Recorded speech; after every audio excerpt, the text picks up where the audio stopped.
അമ്മ രവിയോട് ചോദിച്ചു, മോനെ ഞാനൊരു കാര്യം ചോദിക്കട്ടെ? എന്താ അമ്മേ? നീയും രമ്യയും തമ്മിൽ എന്തെങ്കിലും പ്രശ്നമുണ്ടോ? മക്കൾ എന്തുണ്ടെങ്കിലും അമ്മയോട് തുറന്നു പറ. ഞാൻ നിൻ്റെ സ്വന്തം അമ്മ തന്നെയാണ്. ഒരിക്കലും ഞാൻ നിന്നെ മരുമകനായിട്ട് കണ്ടിട്ടേ ഇല്ല. നീ എൻ്റെ മൂത്ത മോളുടെ ഭർത്താവായിട്ട് വന്നു കയറി ആ നിമിഷം മുതൽ മോൻ്റെ പെരുമാറ്റം കൊണ്ട് ഞാൻ മോനെ മരുമകനായിട്ട് കണ്ടിട്ടേ ഇല്ല. എൻ്റെ സ്വന്തം മോനായിട്ട് തന്നെ കണ്ടേക്കുന്നത്. അതുകൊണ്ട് മക്കൾക്ക് എന്തുണ്ടെങ്കിലും തുറന്നു പറയാം. ഒരമ്മയോടെന്ന പോലെ പറയാം. മോൻ എന്തുണ്ടെങ്കിലും തുറന്നു പറ. എന്തു പറ്റി? നീയും രമ്യയും തമ്മിൽ എന്തെങ്കിലും പ്രശ്നമുണ്ടോ? അവളുടെ ഈ മാറ്റത്തിന് എന്താണ് കാരണം? മോൻ എന്തുവെന്ന് വെച്ചാൽ പറ. എന്തെങ്കിലും പ്രശ്നമുണ്ടോ? ആരുടെ ഭാഗത്താണ് തെറ്റ്? അമ്മയ്ക്കൊന്നും മനസ്സിലാവുന്നില്ല. അവൾ കാണിക്കുന്ന കാര്യങ്ങളെല്ലാം എനിക്ക് നന്നായി മനസ്സിലാവുന്നുണ്ട്. വഴക്കും പ്രശ്നങ്ങളും ഉണ്ടാകണ്ടെന്ന് കരുതി മാത്രമാണ് ഞാനൊന്നും മിണ്ടാത്തത്. മോനും മനസ്സിലാവുന്നുണ്ടെന്ന് എനിക്കറിയാം. മോനുള്ളത് പറ. അവനൊന്നും മിണ്ടിയില്ല. നിശബ്ദമായിട്ട് കേട്ടുകൊണ്ട് കിടന്നത് മാത്രമേ ഉള്ളൂ. എന്ത് പറയണം ഈ അമ്മയോട്? മകൾക്ക് വേറൊരാളോട് ഇഷ്ടമുണ്ടെന്ന് പറയണോ? എന്ത് പറയണമെന്നാണ് അവൻ ആലോചിച്ചത്. വിഷയങ്ങളുണ്ടെന്ന് എനിക്കറിയാം. നീ കള്ളമൊന്നും പറയണ്ട. നിൻ്റെ മൗനം എന്താണെന്നും എനിക്ക് മനസ്സിലാവുന്നുണ്ട്. നിനക്ക് എല്ലാ കാര്യങ്ങളും അറിയാം. പറയൂ, നീ തുറന്നു പറയൂ. എന്താണ് നിൻ്റെ പ്രശ്നം? അവളുടെ പ്രശ്നം എന്താണ്? നിങ്ങൾ രണ്ടുപേരിലും തമ്മിലുള്ള വിഷയങ്ങൾ എന്താണ്? ആ അമ്മ വീണ്ടും വീണ്ടും ആവർത്തിച്ചു കൊണ്ടേയിരുന്നു. രവി ആകെപ്പാടെ ആശയക്കുഴപ്പത്തിലായി. അമ്മയോട് പറയണോ വേണ്ടയോ? അമ്മയോട് പറയാൻ തന്നെ അവൻ ഉറപ്പിച്ചു. അമ്മ എനിക്കൊരു വാക്ക് തരണം. ഞാൻ ഈ കാര്യം പറഞ്ഞതിൻ്റെ പേരിൽ ഒരിക്കൽ പോലും അമ്മ ആരോടും പറയാനോ ചോദിക്കാനോ, പ്രത്യേകിച്ച് രമ്യയോട് ഈ വിഷയം അമ്മ ചോദിക്കാനോ പോകരുത്. അമ്മയെ അത്രത്തോളം എനിക്ക് ഇഷ്ടമുള്ളത് കൊണ്ടാണ് ഞാൻ തുറന്ന് പറയുന്നത്, രവി പറഞ്ഞു. മക്കൾ പറയൂ, എന്ത് തന്നെയാണെങ്കിലും നീ പറഞ്ഞു. ഒരു കാരണവശാലും ഞാൻ അവളോട് ചോദിക്കത്തില്ല. അമ്മ വാക്ക് കൊടുത്തു.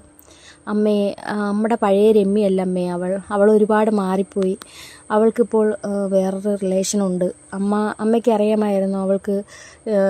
അവൾക്ക് പണ്ട് ആരെങ്കിലും ഇഷ്ടമായിരുന്നു? അമ്മയുടെ ശ്രദ്ധയിൽ എപ്പോഴെങ്കിലും പെട്ടിട്ടുണ്ടോ? അമ്മയുടെ നെഞ്ചിൽ കൂടി ഒരു ഇടിമിന്നൽ പാഞ്ഞുപോയി. ഭഗവാനെ, മനോജോ? അമ്മ മനസ്സിൽ ചിന്തിച്ചു. അമ്മയ്ക്ക് അറിയാമോ മനോജ് എന്ന് പറയുന്ന ഒരു പയ്യനെ അമ്മയ്ക്ക് അറിയാമോ? അമ്മ ഒന്നും മിണ്ടിയില്ല. ആ പയ്യനുമായിട്ട് രമ്യയ്ക്ക് അടുപ്പമുണ്ട്. ഞാൻ അത് കുറച്ച് നാളായി അറിഞ്ഞിട്ട്. എൻ്റെ ഒരു കൂട്ടുകാരൻ കണ്ട് എൻ്റെ അടുത്ത് ഇങ്ങനെ വിളിച്ച് പറഞ്ഞു. അപ്പോൾ എനിക്ക് അവളോടുള്ള വിശ്വാസത്തിൻ്റെ പുറത്ത് ഞാൻ അത് ആദ്യം വിശ്വസിക്കാൻ കൂട്ടാക്കിയില്ല. പിന്നെ ഞാനത് അത്ര കാര്യമായിട്ട് എടുത്തതുമില്ല. കാരണം രമ്യയുടെ പെരുമാറ്റവും എന്നെ അത്രത്തോളം വിശ്വസിപ്പിക്കുന്ന രീതിയിലുള്ള പെരുമാറ്റമായിരുന്നു. ഒരു ദിവസം ഞാൻ കുളിക്കാനായിട്ട് ബാത്റൂമിൽ കയറാൻ നേരത്ത് അവളുടെ ഫോൺ ഇവിടെ ഇരിക്കുകയായിരുന്നു. അപ്പോൾ അതിനകത്തൊരു കോള് വന്ന്. അപ്പം ഞാൻ കോൾ എടുത്തില്ല. ഞാൻ അവളോട് കോള് വന്നെന്ന് പറഞ്ഞതേ ഉള്ളൂ. പിന്നെ മാത്രമല്ല, ഇവർ അമ്മയെ കാണാറും എല്ലാം ഉണ്ട് എല്ലാ ദിവസവും. അത് ഞാൻ എൻ്റെ കണ്ണുകൊണ്ട് കണ്ട്. കണ്ടതിന് പിന്നാലെ ഞാൻ ബൈക്കും എടുത്തുകൊണ്ട് പോയില്ല. എനിക്ക് ഇങ്ങനെ അപകടം സംഭവിച്ചത്. എൻ്റെ ചിന്തകളൊന്നും എൻ്റെ കയ്യിലല്ലായിരുന്നു. അന്നത്തെ ഒരു രീതിയിൽ അങ്ങനെ ആയിപ്പോയി. അതിൽ സംഭവിച്ചതാണ് ഈ അപകടം.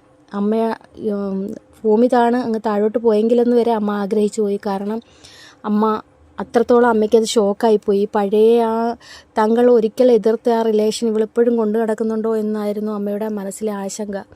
താനും അച്ഛനും ഒരേ സ്ഥലത്തിൽ വേണ്ട എന്ന് പറഞ്ഞിട്ട് അന്ന് അതവിടെ നിർത്തിയതാണ്. അങ്ങനെ ഇപ്പോൾ ഇവിടം വരെ എത്തി. കല്യാണവും കഴിഞ്ഞൊരു കൊച്ചുമായിട്ട് ഇപ്പോൾ അവൾ എന്തിന് അവൻ്റെ പിന്നാലെ പോയെന്നായിരുന്നു അമ്മയ്ക്ക്. അവളോട് ഭയങ്കരമായ ദേഷ്യവും വെറുപ്പും തോന്നി. പക്ഷേ അവനോട് കൊടുത്ത വാക്കുകൊണ്ട് അമ്മ ഒന്നും മിണ്ടിയില്ല. അവൾക്ക് കുറച്ച് സമയം കൊടുക്കാം, അവൾ മാറ്റിയെടുക്കാം, നമുക്ക് സംസാരിക്കാം. വേണ്ട അമ്മ, ഒരിക്കലും ഇനി മാറത്തൊന്നുമില്ല. അവൾ ആ രീതിയിലായി. ഇപ്പോൾ അവൾ ഒരുപാട് മാറിപ്പോയി. പഴയ രമ്യൊന്നുമല്ല. എനിക്ക് ഇനിയിപ്പം ആ ഒരു രീതിയിലോട്ട് മാറ്റിയെടുത്ത് അങ്ങനെ അതൊരിക്കലും പിന്നെ ശരിയാവത്തില്ല. വീണ്ടും അവർ ആ റൂട്ടിൽ തന്നെ പോകുക. അതിനെക്കാട്ടും നല്ലത് അവരെ ഒരു വഴിക്ക് ജീവിക്കാൻ വിടുന്നതല്ലേ നല്ലത്. അപ്പോൾ ഞാൻ ഈ ഒരവസ്ഥയിൽ നിന്നൊന്നും ബെറ്റർ ആവട്ടെ. അതിനുശേഷം ഞാനും എൻ്റെ ലൈഫ് നോക്കിക്കോളാം. എനിക്ക് എൻ്റെ കുഞ്ഞിൻ്റെ ജീവിതമാണ് വലുത്. അവൾക്ക് ഇഷ്ടമുള്ളവരോടൊപ്പം അവൾ ജീവിക്കട്ടെ. അതിനെന്താ പ്രശ്നം? എനിക്ക് യാതൊരു വിഷയവുമില്ല. എനിക്ക് ആദ്യമൊക്കെ വിഷമം ഉണ്ടായിരുന്നു. പിന്നെ ആലോചിച്ചപ്പോൾ നമുക്കൊരു ജീവിതമല്ലേ ഉള്ളൂ. നമ്മുടെ കൂടെ ജീവിക്കുന്നതിൽ അവർക്ക് സന്തോഷം കിട്ടുന്നില്ല. അവർക്ക് ഇഷ്ടമുള്ളവരോടൊപ്പം ജീവിക്കുന്നെങ്കിൽ അവർ ജീവിക്കട്ടെ. അങ്ങനെ ഞാൻ അവളെ ജീവിക്കാൻ അനുവദിക്കില്ല. നീ ജീവിക്കാൻ അനുവദിച്ചാലും ഞാൻ അനുവദിക്കത്തില്ല. അമ്മ ഉറക്കെ പറഞ്ഞു. അമ്മ ഒന്ന് ബഹളം വയ്ക്കാതിരിക്കും. ഞാൻ പറഞ്ഞതേ ഉള്ളൂ. അവളെ ഇഷ്ടത്തിന് ജീവിക്കട്ടെ. അവൾക്ക് ഇഷ്ടമുള്ളവരോടൊപ്പം അവൾ ജീവിക്കട്ടെ. എന്തിനാ വെറുതെ? അവളുടെ മനസ്സിന് സന്തോഷം എന്താണെന്ന് വെച്ചാൽ അത് നോക്കട്ടെ. എനിക്ക് ആരെയും നിർബന്ധിച്ചൊന്നും എൻ്റെ ജീവിതത്തിലോട്ടൊന്നും കൊണ്ടുവരാൻ താല്പര്യമില്ല. അങ്ങനെ കൊണ്ടുവന്നിട്ടും കാര്യമില്ല. എന്തിനു വേണ്ടിയിട്ട്? ഞാനിപ്പോൾ എൻ്റെ കുഞ്ഞിൻ്റെ ജീവിതം മാത്രമേ നോക്കുന്നുള്ളൂ. എൻ്റെ മോൻ, അവനെ വളർത്തി വലുതാക്കി ഒരു ഭാവി ഉണ്ടാക്കണമെന്ന് മാത്രമേ ഞാനിപ്പോൾ ചിന്തിക്കുന്നുള്ളൂ. ഇപ്പോൾ ഞാൻ രമ്യയെപ്പറ്റി അങ്ങനെ ചിന്തിക്കാറ് പോലുമില്ല.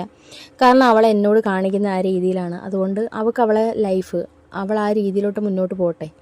അമ്മ തൽക്കാലം ഇത് ആരോടും പറയാനും ചോദിക്കാനും ഒന്നും നിൽക്കണ്ട. ഞാനിപ്പോൾ ആ ചാപ്റ്ററെ ക്ലോസ് ചെയ്ത് കഴിഞ്ഞു. അമ്മയുടെ നെഞ്ച് തകരുന്നത് പോലെ അമ്മയ്ക്ക് തോന്നി. ഭഗവാനെ, ഞാൻ എങ്ങനെ ഉണ്ടാക്കി കൊടുത്തൊരു ജീവിതമാണ്. അവന് നഷ്ടപ്പെടാതിരിക്കാൻ വേണ്ടിയിട്ടാണ് ഞാൻ എൻ്റെ മോളെ കല്യാണം കഴിപ്പിച്ചു കൊടുത്തത്. എന്നിട്ട് എൻ്റെ മോൾ കാരണം വീണ്ടും പ്രശ്നം ഉണ്ടാവുകയാണല്ലോ. അവന് തൻ്റെ ഫാമിലിയിൽ നിന്ന് അകന്നു പോകും. അമ്മയ്ക്ക് പല പല ചിന്തകൾ അമ്മയുടെ മനസ്സിൽ കടന്നുകൂടി. അമ്മ എങ്ങനെയൊക്കെയോ ആണ് അന്നത്തെ ദിവസം തള്ളി നീക്കിയത്. വൈകുന്നേരം രമ്യ വന്നു. ഇപ്പോൾ അമ്മ അടിമുടി ശ്രദ്ധിക്കാൻ തുടങ്ങി. കാരണം അമ്മയ്ക്കിപ്പോൾ മനസ്സിലായല്ലോ. രവി തന്നോട് എല്ലാം തുറന്നു പറഞ്ഞു. ഇപ്പോൾ അമ്മയ്ക്കും അവളോട് ആ ഒരു സ്നേഹവും പരിഗണനയും ഒന്നുമില്ല. അമ്മയ്ക്കും മനസ്സിലൊരു വെറുപ്പ് കടന്നുകൂടി. ഇപ്പോൾ രമ്യ തന്നോട് കൊഞ്ചാനും കുഴയാനും ഒന്നും വന്നാൽ അമ്മയ്ക്ക് യാതൊരു ഇതും തോന്നുന്നില്ല. അമ്മയ്ക്കൊരു മാറ്റം ഉള്ളതുപോലെ രമ്യയ്ക്കും തോന്നി. എന്ത് പറ്റിയെന്നാണ് അവൾ ആലോചിച്ചത്.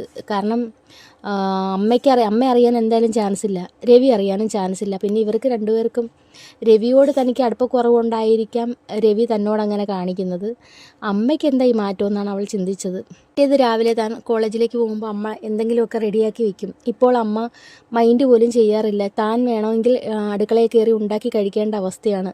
ഇപ്പോൾ പറയുന്നത്, എനിക്ക് വയ്യ, രാവിലെ ഒന്നും എഴുന്നേറ്റ് എനിക്ക് ഉണ്ടാക്കാനും എടുക്കാനും ഒന്നും വയ്യ, നിനക്ക് പറ്റുന്നത് പോലെ നീ ചെയ്തിട്ട് പോ, പിന്നീടുള്ള ജോലിയൊക്കെ ഞാൻ തന്നെയാണല്ലോ ചെയ്യുന്നത്. അമ്മ നേരത്തെ അങ്ങനെ അല്ലായിരുന്നല്ലോ. ഇപ്പോൾ രവിയെ കൂടി നോക്കേണ്ട ചുമതല എനിക്കല്ലേ. പിന്നെ അതൊക്കെ ചെയ്യുമ്പോഴത്തേക്കും, അടുക്കള ജോലി ചെയ്യുമ്പോഴത്തേക്കും മനുഷ്യൻ്റെ ആരോഗ്യം പോവും. എനിക്ക് രാവിലെ എഴുന്നേറ്റ് ഒരുങ്ങി അങ്ങ് പോയാൽ മതിയല്ലോ, എന്നിട്ട് വൈകുന്നേരം കയറി വരും. ഒരു ജോലിയും ചെയ്യേണ്ട, ആരെയും നോക്കുകയും വേണ്ട. അതേ കണക്കല്ലല്ലോ എനിക്ക് എൻ്റെ ആരോഗ്യവും കാര്യങ്ങളും എല്ലാം ക്ഷയിച്ചുകൊണ്ടിരിക്കുക. അപ്പോൾ പിന്നെ എനിക്ക് ഇങ്ങനെയൊക്കെ പറ്റത്തുള്ളൂ. നിനക്ക് വേണ്ടത് നീ ഉണ്ടാക്കി കഴിച്ചിട്ട് പോ, എനിക്കിനി ഉണ്ടാക്കി കയ്യിൽ തരാനൊന്നും പണ്ടത്തെ കണക്ക് പറ്റത്തില്ല. അവൾക്ക് മനസ്സിലായി അമ്മയ്ക്ക് എന്തോ തന്നോട് നീരസം ഉണ്ടെന്നത്. രവി ഇല്ലാത്തപ്പോൾ, അല്ലെങ്കിൽ രവി ഒക്കെ ആയിട്ട് പോയിട്ട് പതുക്കെ ചോദിക്കാമെന്നാണ് അവൾ കരുതിയത്. അച്ഛനെന്ന് വരും അമ്മേ? അച്ഛനെന്ന് വരുമെന്ന് അറിയണമെങ്കിൽ അച്ഛനെ ഇടയ്ക്കൊക്കെ വിളിക്കണം. അതിനെവിടാ നേരം? അമ്മ ഒരുമാതിരി കുത്തി സംസാരിച്ചു. അവൾക്ക് എന്തോ ഒരു വല്ലായ്മ തോന്നി. അമ്മ എന്താ ഇങ്ങനെയൊക്കെ സംസാരിക്കുന്നതെന്ന് ആലോചിച്ചു. അങ്ങനെ രമ്യയുടെ അച്ഛൻ ജോലിസ്ഥലത്ത് നിന്ന് ജോലി മതിയാക്കി തിരികെ വന്നു.